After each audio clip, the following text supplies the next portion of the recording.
Welcome back. Here are our sponsors at the New York Alliance Against Insurance Fraud with tips on how to avoid workers' comp fraud.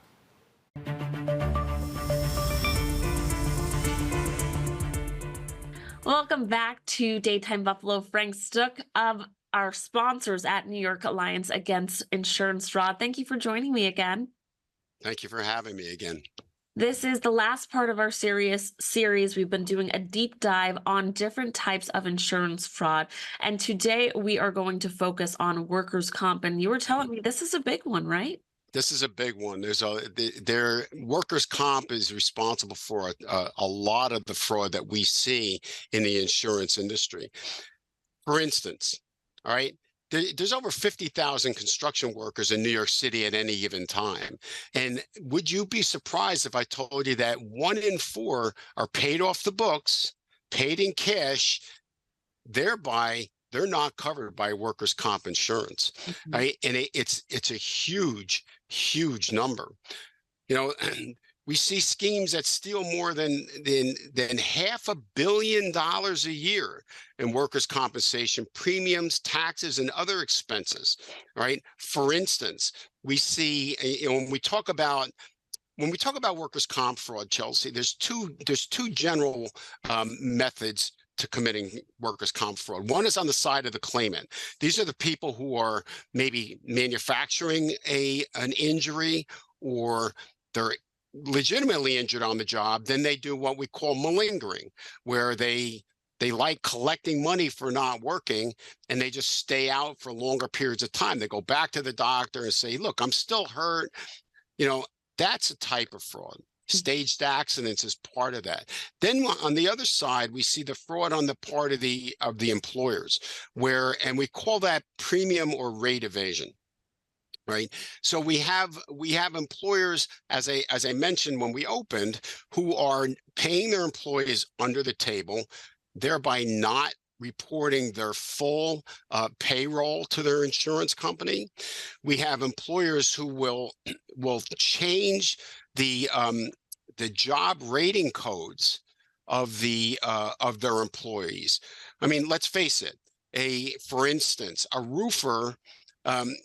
It costs more to insure a roofer than it does a laborer.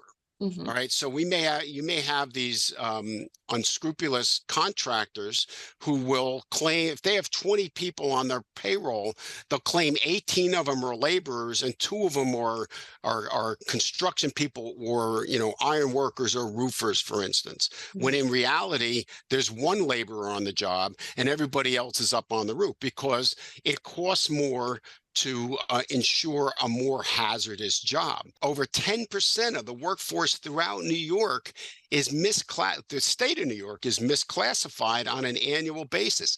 That's costing the insurance industry billions of dollars.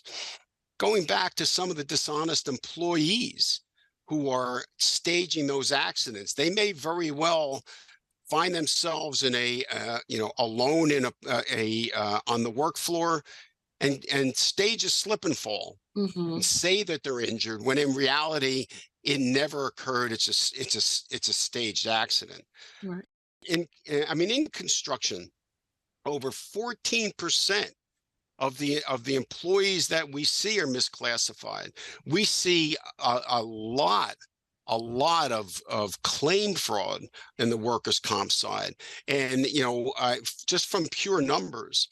All right, workers' comp fraud accounts for over $100 a year per person in the state of New York. And that's the impact on people's pocketbooks. And that's everybody. Children, babies, teens, adults, seniors. Everybody in the state of New York is impacted by this type of fraud. That's right. And I like that you mentioned it. It can happen on both sides, both for the employers and the workers. You said that there is a big impact, but do you want to talk about what the impacts are on these victims? Okay, very simply, if an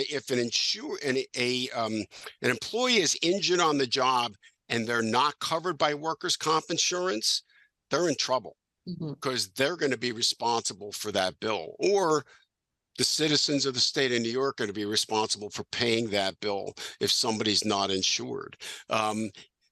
being in a hazardous job, all right, and getting injured and not having coverage can destroy a person's life, Chelsea. Mhm. Now, let's talk about explaining the roles New Yorkers play in these costly issues. We've got the victim, the observer, and the perpetrator. Sure. Don't be a victim of fraud. All right. Be knowledgeable. Be aware. Be aware when you're driving. Don't allow yourself to be a victim of a staged accident. Don't fall in the trap of committing insurance fraud if you feel a need for extra money. Don't fall for the lure of easy money because it's not worth it. You're going to get caught and you're going to get arrested. For the observer, if you see insurance fraud occurring, if you for instance, on the medical side, when you look at your explanation of benefits and you see that your insurance company is being charged for treatment that you did not receive, report that. So if you see something, say something. And for the people who are looking to commit fraud, don't do it. Don't do it. Okay, because you're going to get caught.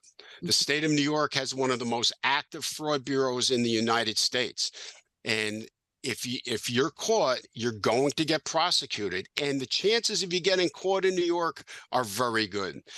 If you're experiencing, my last comment is if you're experiencing financial difficulties, don't turn toward insurance fraud for a way to make money that you're not entitled to.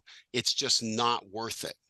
That's right. It's not worth it. And for the people watching, the question is, how do I stop it from happening to me? As we talked a lot, all right, be aware. If you see something, say something. Okay. If you know of somebody committing fraud, let the Alliance know about it. Go to our website at fraudny.com or call us at 844-FRAUD-NY and report that. You can report it anonymously, and we'll get that information to the authorities. Don't be a victim. Read your explanation of benefits. Don't answer the door when somebody's knocking, looking to sell you snake oil. It's not worth it. All right. Don't be a victim. Be aware and understand that insurance fraud really is the crime that we all pay for. Mhm. Frank, thank you so much, as always, for giving us so much information. And viewers, you can always visit our sponsors at New York Alliance Against Insurance Fraud. We'll have all the information over on our website. Thanks again, Frank. All right. Thank you, Chelsea, for the opportunity. You can learn more about preventing and handling insurance fraud by visiting our sponsors at fraudny.com.